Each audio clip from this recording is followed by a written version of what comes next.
दिल्ली के हाईटेक स्कूलों के बारे में आपने सुना होगा। काफ़ी चर्चाएं होती हैं कि दिल्ली के सरकारी स्कूल अब हाईटेक बन चुके हैं। लेकिन छत्तीसगढ़ के आदिवासी इलाके सरगुजा का भी एक स्कूल हाईटेक बन चुका है। मैं ऐसा क्यों कह रहा हूं, यह मैं आपको दिखाऊंगा भी, क्योंकि ये स्कूल सरकारी ज़रूर है, लेकिन सिस्टम की बदौलत ये हाईटेक नहीं बना है, बल्कि यहाँ के शिक्षक इस स्कूल को हाईटेक बनाने के लिए काफ़ी प्रयास कर रहे हैं। तो चलिए हम आपको दिखाते हैं। सबसे पहले हम आपको दिखाएंगे, क्योंकि अभी छुट्टी का समय है, स्कूल का क्लासेस ख़त्म हो गई हैं, तो बच्चे कुछ खेल रहे हैं। आप ये देख रहे हैं देसी बिलियर्ड्स। देसी बिलियर्ड्स हम बच्चों से जानते हैं, क्या है बेटा ये? देसी बिलियर्ड। कैसे खेलते हैं इसको? एक बॉल को दूसरे बॉल से टकरा के गड्ढे में डालते हैं। हाँ, फिर कैसे जीतते हैं? गड्ढे में डाल के। अच्छा, ठीक है। तो आपने देखा स्मार्ट एजुकेशन से बच्चे कैसे स्मार्ट हो रहे हैं, बिलियर्ड्स खेल रहे हैं। बिलियर्ड्स। आगे चलते हैं, कुछ बच्चों को और देखते हैं। ये देखिए बच्चे यहाँ पर, क्या नाम है बेटा? रूपा। रूपा। जी। ये कौन सा कलर है बेटा? पीला। ये पीला। पीला है। जी। अच्छा, और ये क्या कलर है? ये वाला लाल। क्या बोलते हैं इंग्लिश में? क्या बोलते हैं बेटा? रेड बोलते हैं क्या? ठीक है। तो आपने देखा, आपको ये दीवार पे दिखा रहा हूँ। ये एक्चुअल में जब कोरोना का प्रकोप था उस वक्त अवेयरनेस, जागरूकता लाने के लिए तीर, ये तीर इसलिए बनाया गया है क्योंकि ये तीर में सबसे पहले लिखा है सैनिटाइज़र, मास्क, साबुन, गर्म पानी। मतलब ये तीर से, इन 4 तीर से आप कोरोना को मार सकते हैं। निश्चित तौर पर जागरूकता बच्चों के अंदर भी आनी चाहिए, इसलिए होना चाहिए। देखिए अब दूसरा, अब आपको मैं दिखाता हूँ।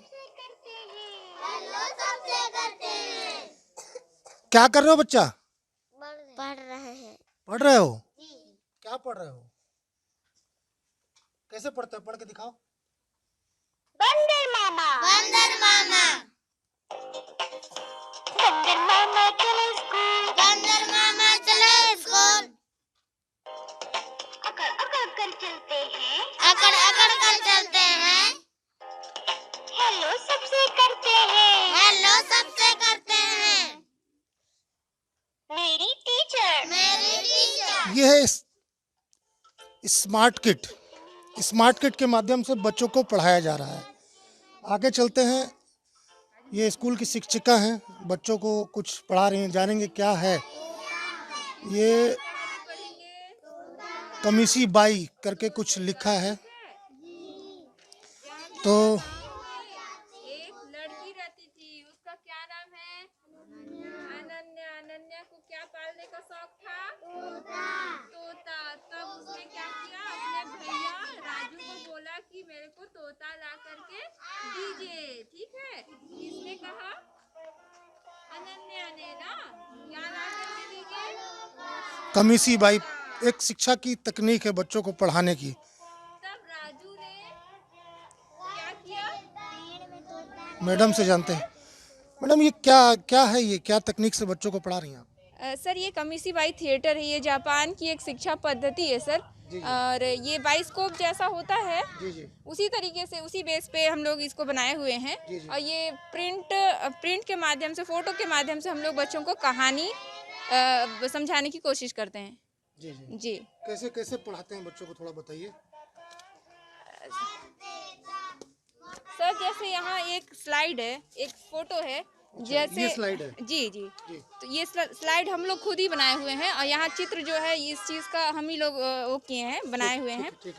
ये है सर तोता। बच्चों को पूछेंगे कि आज हम लोग किस चीज़ का कहानी पढ़ने वाले हैं बच्चों, तो जो चित्र देख करके बच्चे जो भी समझेंगे, तोता, मैना, कबूतर, तो वो उसको बताएंगे। तो क्या किस चीज़ का हम लोग आज कहानी सुनेंगे, तो बच्चे क्या बोलेंगे? तोता।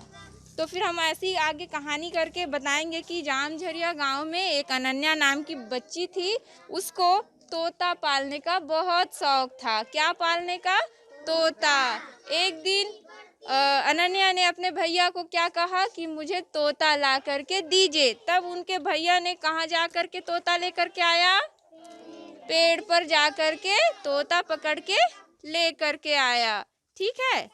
अब राजू ने अनन्या को तोता ला करके दिया और उसने कहाँ रख दिया तोते को? पिंजरे में रख दिया। और खाने को क्या दिया? लड्डू दिया। ठीक है, लेकिन तोता लड्डू खाया क्या? नहीं कि खाया। किस तरह से बच्चों को शिक्षा दी जा रही है स्मार्ट। अरविंद जी, राज्यपाल पुरस्कार आपको मिल चुका है, क्यों मिल गया भाई राज्यपाल पुरस्कार?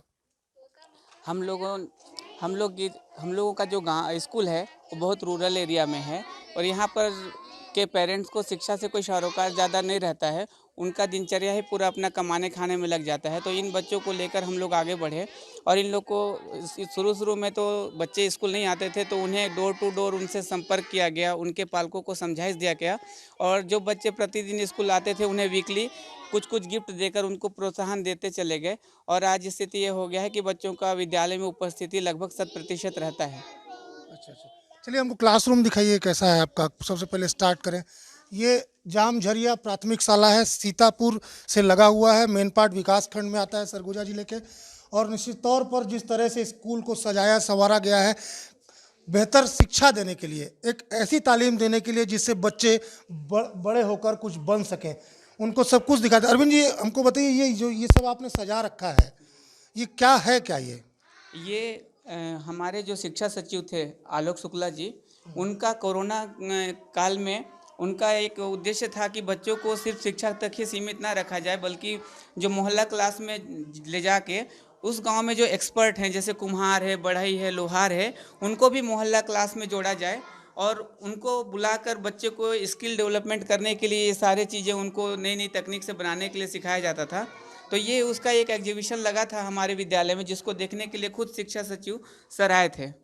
उनको इतना अच्छा लगा था कि वो आए थे।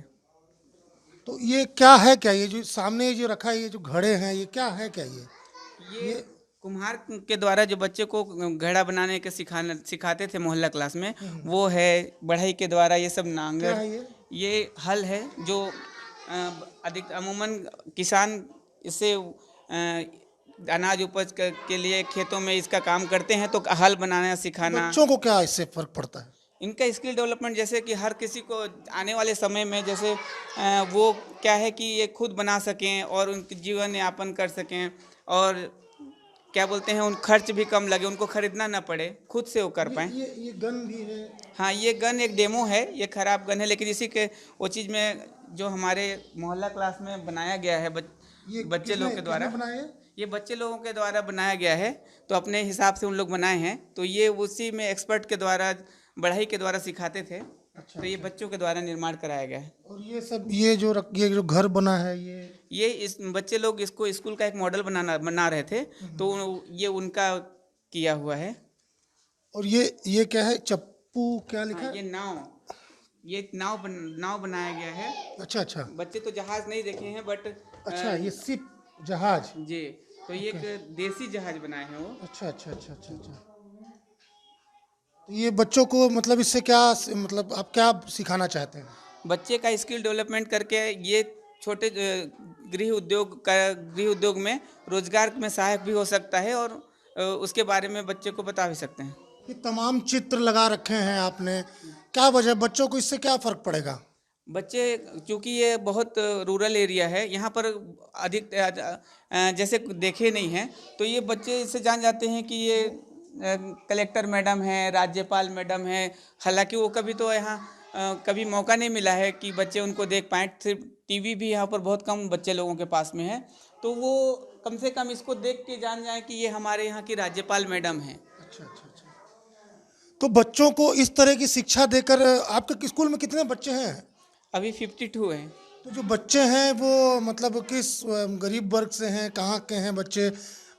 ये अति पिछड़ी जनजाति माझी समुदाय के बच्चे हैं जिनको शिक्षा से कोई ज़्यादा सरोकार नहीं रहता है, लेकिन हम लोगों के अथक प्रयास से आज हमारा विद्यालय में इनको जोड़ने में हम लोग कामयाब रहे हैं। और ये क्लासरूम में आप कैसी शिक्षा देते हैं, किन किन माध्यमों से शिक्षा देते हैं? ये प्रिंट रिच वातावरण बना के, जैसे पुस्तकी ज्ञान तक न रख के उनको प्रिंट रिच वातावरण का निर्माण करके उनको ज्ञान एजुकेशन देने का कोशिश करते हैं, ताकि बच्चा खेल खेल में सीख जाए, वो एक बस्ता का बोझ उसके ऊपर से थोड़ा हल्का हो जाए। मतलब बैग फ्री स्कूल है ये? ब्रेक फ्री तो नहीं है, बट थोड़ा हल्का करने के लिए प्रिंट रिच का वातावरण का निर्माण किया गया है कि बच्चे जो चीज़ वो पुस्तक में पढ़ते हैं वो देख देख के आसानी से सीख जाए। अच्छा, ये बताइए कि किन जैसा आपने इस स्कूल को तैयार किया है, क्या मतलब और जो शिक्षक हैं वो ऐसा कर पाएँ, आपकी ओर से क्या संदेश है? मैंने एक प्रिंट रिच वातावरण अपने विद्यालय को करने के लिए कोशिश किया है। ये तो दूसरे लोगों के लिए तो मैं नहीं सोचा हूँ, लेकिन बट अपने स्कूल के लिए एक अलग अंदाज में स्कूल को, जो जैसे प्राइवेट स्कूल्स होते हैं उस तर्ज पे एक करने का कोशिश किया हूँ कलर। ये क्या है? हमारे विद्यालय का ऑफिस है। अच्छा, जी, ऑफिस भी आपने एकदम सजा रखा है एकदम। जी, गांव का स्कूल को भी हाइट क्या बोलते हैं, मैं एक अच्छा करने का कोशिश किया हूँ, जो ऐसा आपको दिख रहा है। तो सिस्टमेटिक ढंग से सारा चीज़ जैसे शहरों के अच्छे स्कूलों में मिलता है, वैसा एक बच्चे लोगों को, गरीब बच्चे को देने का कोशिश किया हूँ, एक इन्वायरमेंट। दिल्ली के स्कूलों के बारे में सुना है? सरकारी स्कूल वहाँ कैसे होते हैं? सुना हूँ कि वहाँ पर काफ़ी हाईटेक हो चुके हैं, बट देखे नहीं हैं अभी तक। अच्छा अच्छा, तो ये बताइए कि जैसे वहाँ के तो सिस्टम ने, वहाँ की सरकार ने उस स्कूल को बढ़िया किया, तो आपको तो सरकार से भले थोड़ी मोड़ी मदद मिल रही होगी, लेकिन इच्छा शक्ति तो शायद आप ही की है। हाँ, स्टार्टिंग में थोड़ा दिक्कत हुआ, बट समय के साथ साथ जब होता चला गया, और शासन प्रशासन भी इसमें बीच बीच में जैसे जैसे कलेक्टर सर लोग यहाँ आते चले गए, उनके द्वारा भी काफ़ी प्रोत्साहन मिला, और आज मेरा स्कूल जिस मुकाम पे दिख रहा है उसमें कलेक्टर्स लोग का भी काफ़ी रोल है। तो ये अरविंद गुप्ता हैं जो इस स्कूल को संचालित करते हैं, बच्चों को पढ़ाते भी हैं, और इस स्कूल के रख रखाव और बेहतर, जिस तरह से आप दीवालों में प्रधानमंत्री, मुख्यमंत्री, कलेक्टर, एसपी, मतलब बच्चे ये जान सकें कि देश के जो ख्याति लब्ध लोग हैं वो कौन हैं और वो किस तरह से काम करते थे, उन्होंने क्या क्या उपलब्धि हासिल की है। तो निश्चित तौर पर जिस तरह से दिल्ली के स्कूलों में बच्चों को स्मार्ट एजुकेशन दिया जा रहा है, तो कहीं ना कहीं आदिवासी इलाके में अरविंद गुप्ता जैसे शिक्षकों ने ऐसी अलख जगाई है शिक्षा की कि यहाँ भी ऐसा किया जा सकता है कि बच्चों को स्मार्ट एजुकेशन के माध्यम से शिक्षा दी जा सके। Amitesh Pandey, ABP news, Surguja.